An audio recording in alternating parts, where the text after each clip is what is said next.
বাঁকুড়ার তামলিবান থেকে DPSC office মিছিল করে অবরোধ 2022 টেট উত্তীর্ণদের বিক্ষোভে গর্জে উঠল বাঁকুড়া।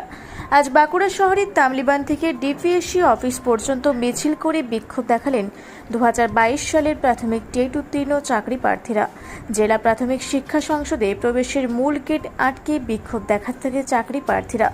বিক্ষোভকারী চাকরি প্রার্থীদের দাবি, স্বচ্ছভাবে টেট পাশ করেও প্রায় 3 বছর ধরে নিয়োগের অপেক্ষায় রয়েছেন, এখনো পর্যন্ত কোনো পদক্ষেপ নেওয়া হয়নি। 2022 সালের টেট পরীক্ষায় 1,50,493 জন পরীক্ষার্থী উত্তীর্ণ হয়েছেন, যার মধ্যে 52,150 জন রেগুলার ডিএলএড প্রশিক্ষণপ্রাপ্ত। পরীক্ষাটি ছিল সম্পূর্ণ স্বচ্ছ। প্রার্থীরা পেয়েছেন নিজ নিজ ওএমআরের কার্বন কপি। ফল প্রকাশের সঙ্গে সঙ্গে প্রকাশিত হয়েছে মিরর ইমেজ। অন্যদিকে অতীতের বহু টেট পরীক্ষায় দুর্নীতির অভিযোগ উঠলেও তখন নিয়োগে কোনো বিলম্ব হয়নি। এক খোলা চিঠির মাধ্যমে তারা সচেতন নাগরিক সমাজের কাছে আবেদন জানান, যাতে এই অবহেলিত অবস্থার বিরুদ্ধে আওয়াজ তোলা হয়। তাদের অভিযোগ, প্রশিক্ষণবিহীন এবং আর্থিক লেনদেনের ভিত্তিতে অনেকেই নিয়োগ পেয়েছেন, অথচ যোগ্য স্বচ্ছভাবে উত্তীর্ণ প্রার্থীরা আজও বঞ্চিত। এই বিক্ষোভ কর্মসূচির মাধ্যমে তারা রাজ্য সরকারের কাছে দ্রুত নিয়োগের দাবি জানান। আর কতদিন পথে পথে ঘুরতে হবে এই যোগ্য চাকরি প্রার্থীদের? আমরা 2022 সালে টেট পরীক্ষা দিয়েছিলাম। আমরা প্রায় 3 বছর হলো বসে আছি। আমাদের এখনো পর্যন্ত কোনো নোটিশ আসেনি। আমরা সরকারের কাছে হাত জোড় করছি, আমাদের যেন দ্রুত 50,000 শূন্যপদ দিয়ে আমাদের নিয়োগ নোটিফিকেশন দেওয়া হোক, কারণ আমরা বেকারত্ব জ্বালা সহ্য করতে পারছি না। আমরা এখানে ডিপিএসসিতে এসেছি, আমরা এখানে ডেপুটেশন জমা দেবো। চেয়ারম্যান স্যারের কাছে আমাদের দাবিগুলো তুলে ধরবো।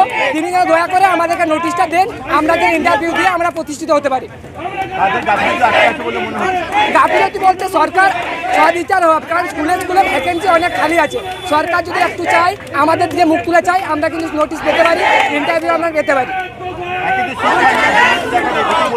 শিক্ষা নিয়ে দুর্নীতি সেটা আমাদের বিষয় নয়। যারা দুর্নীতি করেছে আমি তাদেরকে বলবো, তাদের বাদ গেছে ঠিক আছে, কিন্তু যারা স্বচ্ছভাবে চাকরি পেয়েছে তাদের চাকরি যেন বহাল থাকে, আমি এটাই চাইবো। আমার দাবি হচ্ছে প্রাথমিকের নিয়োগ। আমি ডিপিএসসি চেয়ারম্যান স্যারের কাছে করজোড়ে নিবেদন করছি, আমাদের প্রাইমারির জন্য নতুন নিয়োগ দিন। এর আগে তো একাধিকবার একই আন্দোলন করা হয়েছে, লাভ কি হয়েছে? আমরা লাভ হয়নি, তাই জন্য আজকে আমরা এখানে এসেছি, স্যারের কাছে আমাদের দাবিগুলো তুলে ধরতে চাইছি। দাবি না মানা হলে পরে কি করবে? আমরা যদি দাবি না মানা হয়, আমরা বৃহত্তর হবে আরও জমায়েত করব। আমরা স্যারের কাছে আরও দাবিগুলো তুলে ধরার চেষ্টা করব, যাতে আমাদের নিয়োগটা দেওয়া হোক। আমার নাম দেবাশিস ঘোষ। দেবাশিস ঘোষ। আমরা 22 টেট মূলত দেখতে গেলে আমরা 22 টেট পাস করেছি, কিন্তু যদি দেখা যায় আমরা 7 বছর ধরে বঞ্চিত আছি।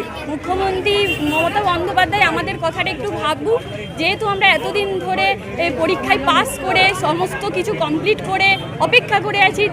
তার কথা ধরে মমতা বন্দ্যোপাধ্যায় যখন আমাদের কাছে আসেন ভোটের জন্য, আমরা তাকে যেমন নিরাশা করি না, সেরকম আমরাও চাই প্রত্যেকটা 22 টেট যারা যোগ্য তারা সব ভালোভাবে নিয়োগ পাক এবং ইন্টারভিউ তাড়াতাড়ি নোটিশ দিক। এটাই আমাদের কাছে বার্তা, এটাই আমরা বার্তা দিতে চাই। হ্যাঁ, স্কুলে প্রচুর ভ্যাকেন্সি ফাঁকা আছে, সেক্ষেত্রে আমরা চাই যে যারা যোগ্য, যারা ভালোভাবে, আমাদের 22 টেট যেহেতু স্বচ্ছ, তাই সেভাবে ভালোভাবে নিয়োগ পাক, এটাই আমরা চাই। হ্যাঁ, যারা শিক্ষা নিয়ে দুর্নীতি, যেমন আমরা দেখলাম এসএসসিতে যেমন দুর্নীতি, তেমন তাদের সেটাও কি যাচাই করে দেখা হোক এবং যোগ্যরা পাক তাদের যথাস্থান। আমার নাম জ্যোৎস্না দত্ত। আজকে বিক্ষোভ কেন? আমরা 2022 স্টেট পাস। আজ 3 বছর আগে আমরা পরীক্ষা দিয়েছি 2022 ডিসেম্বরে, কিন্তু আমরা কোনোরূপ এখনও পর্যন্ত ইন্টারভিউ নোটিশ বা নিয়োগ এখনও পর্যন্ত পাইনি।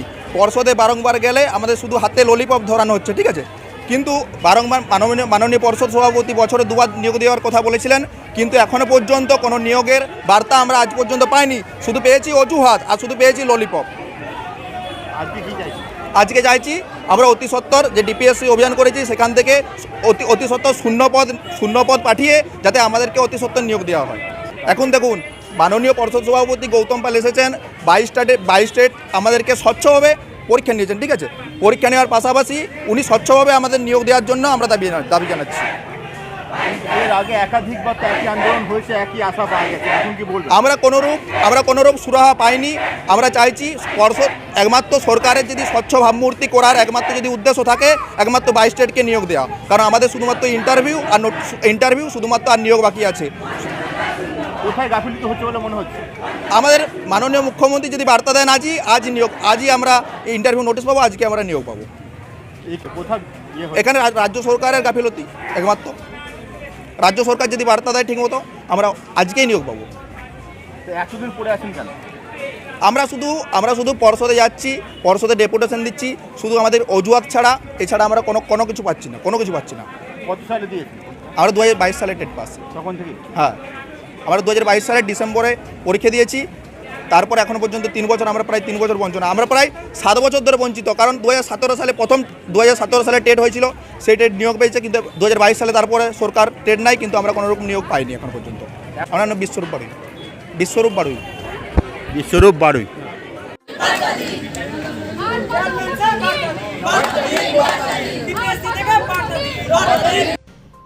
বাঁকুড়া থেকে মানিক কর্মকার ও দেবনাথ মধুকের রিপোর্ট, রূপসী বাংলা মিডিয়া। মুড়া ব্লকের লধুরকা গ্রামের অদূরে অবস্থিত দৌলত পাবলিক স্কুলের দখলে থাকা বেশ কিছু জমি নিয়ে শুরু হয়েছে আইনি জটিলতা। 1197 দাগের যে বেলাবহল মৌজা এবং 2239 দাগের যে লুধুরকা মৌজা, এই দুটো জমি আপনারা প্লিজ কেউ কিনবেন না, কারণ আপনারা বিপদে পড়তে পারেন, আইনি একটা লড়াইতে পড়ে যেতে পারেন। জমিটা একদম ডিসপিউটেড, ফলে একটু সাবধানে থাকবেন।